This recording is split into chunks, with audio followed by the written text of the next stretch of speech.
G'day everyone, Duckville here for another game from the VroomVroomVroom tournament hosted up in Brisbane. This is going to be a Protoss versus Zerg. Starting at the bottom left hand side is our pink Protoss player here on Daybreak. It is Horizons.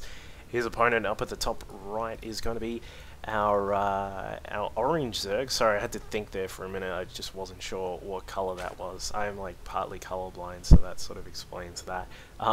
It is Signs, and Signs is of course a really good Zerg player in the C region. Of course, Horizon, a good player in his own right as well.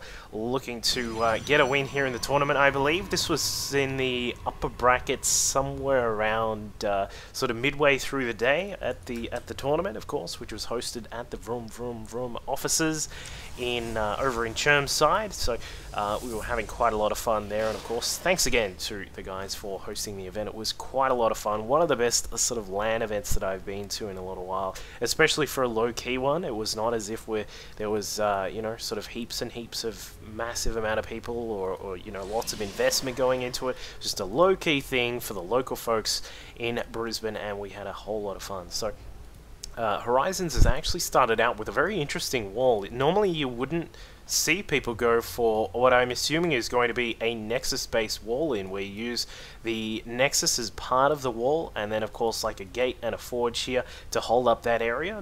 You don't normally see that on this map. I certainly can understand. It's not the sort of, I don't know, I just feel like sometimes the walling on this map where you would normally put the pylon down and then sort of wall across this way with your buildings is a little bit weird sometimes. You don't always see people do the same one every single time. Of course the Koreans will always do the same thing, but that's how they roll.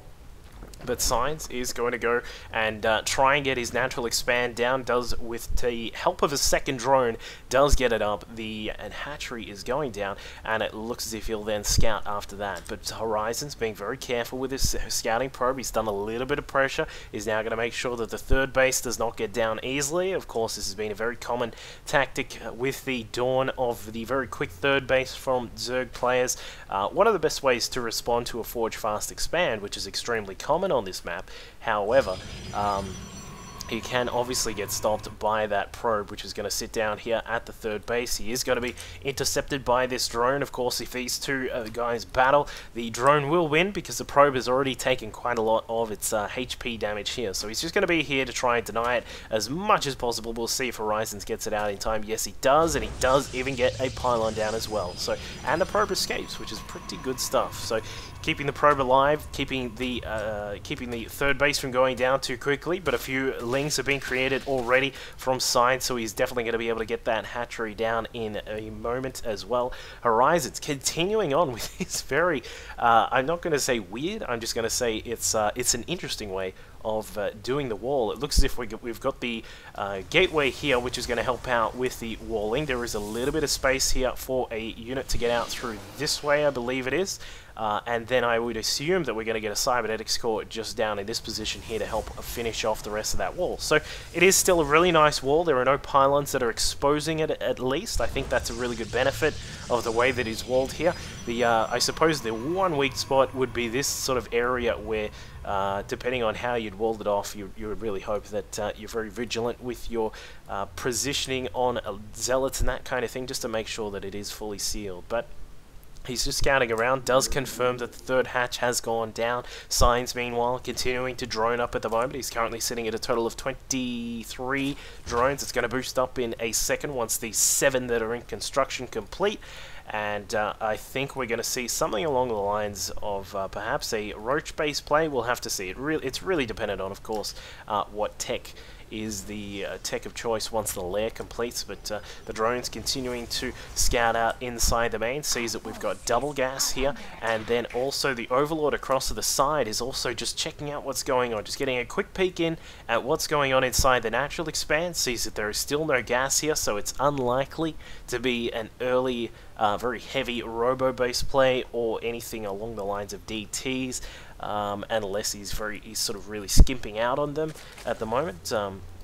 But Horizons is getting his macro up as well, sitting at a nice count of 35 probes. Of course, he's going to start losing out to the capabilities of the Zerg. As we can see, 6 more drones in production here, and there is a third extractor. So we'll have to see when the layer tech goes up. I think this could be, or it sort of depends when the 4th gas goes up. If the 4th goes up very soon, we may see something along the lines of mutas, but of course I am pretty sure roaches can be done off 2 or 3, maybe 3 extractors. You don't actually need too many more than that. So we'll find out what these guys are going to go for very soon. It looks as if Horizons could be preparing to take his own 3rd base very quickly as well. Unluckily for him, an Overlord just pokes in, sees the probe, and knows that something is going to be very daring here from Horizons if he goes for that base. Of course, getting a 3rd base without really any sentry count up. He's getting a couple of extra gates now. He does have an Immortal on the way, went to that Robotech very quickly,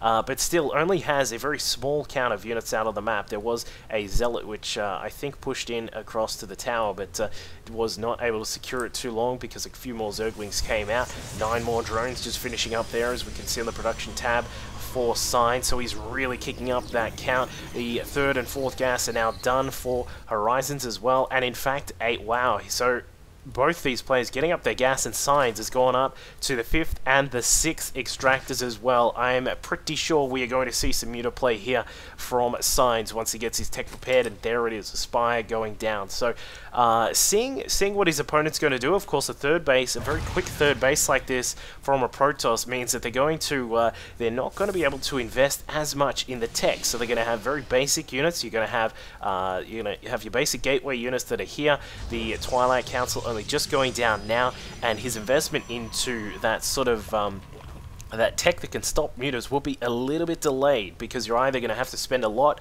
on sentries to help out with defending the 3rd base, or you're going to have to spend a lot on Immortals and that kind of thing, which is really going to delay the tech of things like Blink and Storm and that sort of stuff, unless a billion cannons go up around the place. So as we can see, an Overseer just poking through. The drone count of Signs is sitting very pretty at 71. That's effectively good saturation for the 3 bases. He's also got a macro hatch just completing now. We've got all sorts of larvae ready to use, 20 in fact, so he's been sitting on top of that inject very nicely, and the Spire just about to pop up here. We're going to have the ability to create almost 15 mutas. In fact, we'll probably see, there we go, 14. We may see an extra one. Is he going to crank one out? No, he's not going to be able to just yet, but what he is going to do is get some more lings, and that's always going to be helping out, of course, mutaling style. Normally, a mutaling Bane is something that you do see from time to time. It's not the most commonly used strat in ZvP anymore, but you do see it every now and then. And Horizon's going to wall off again a little bit of a different style for the wall off here. Normally you'll see players just wall across this area here, put some cannons behind, and just sort of make this a natural choke point and a wall where the Zerg is not going to be able to push too hard through there, but instead he's got the cannons here at the actual nexus, and then the gateways as well. But inside the main, here is the problem that he's going to have. The muta's now sweeping inside. We really have no real muta counter here. He's going to warp in a few stalkers, but unfortunately for Horizons, that is just not enough. He's got the +1 to armor just about to complete. +1 to weapons is already done, which is quite nice, but unfortunately these mutas are just going to power through everything here. Ling's now preparing to counterattack into this 3rd base as well. That's not going to work too well. The 3rd base is nicely protected here, cutting off a few of the Lings, and while this is all going on, the main base is also under attack. We've got mutas just poking through, taking down pylons left, right, and center. A couple of Templar now warping in, so he does have the Templar tech available. Unfortunately,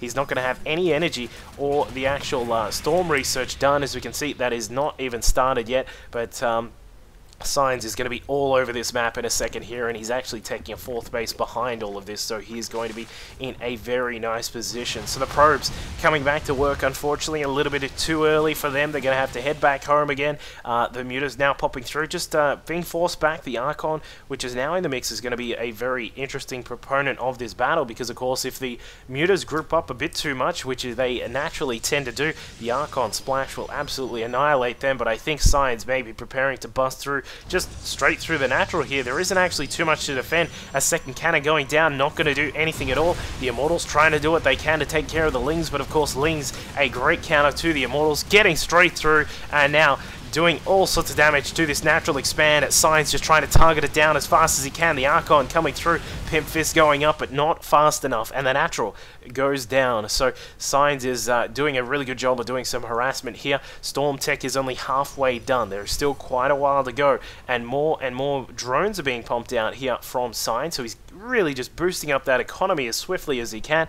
More Lings are now coming across as well, so really taking that swarm mentality to heart here is Signs. So he's got just poking in to see that the natural is being rebuilt. Up at the third, we're still sitting pretty secure. We got these sentries here, which will help out. There are perhaps a few too many cannons to actually get too much damage done, but the mutas, perhaps a few too many of them? I think so, and he's just going to absolutely march through everything here. These Templar do not have Storm yet. They do not even have the energy for Storm, but the Storm now completes. Is it going to be enough to stop the mutas? I don't think so. Getting swept up by the tide of the mutas now, and GG from Horizons. Just not enough of a counter to those mutas, of course, and without a big amount of splash damage from Storm, without a lot of Phoenix, without a lot of Stalkers, you're going to have a very hard time stopping these mutas pushing through, and even just running through the natural expand and killing that straight away. So great job from Signs just to push straight through and take care of that one quite easily. So it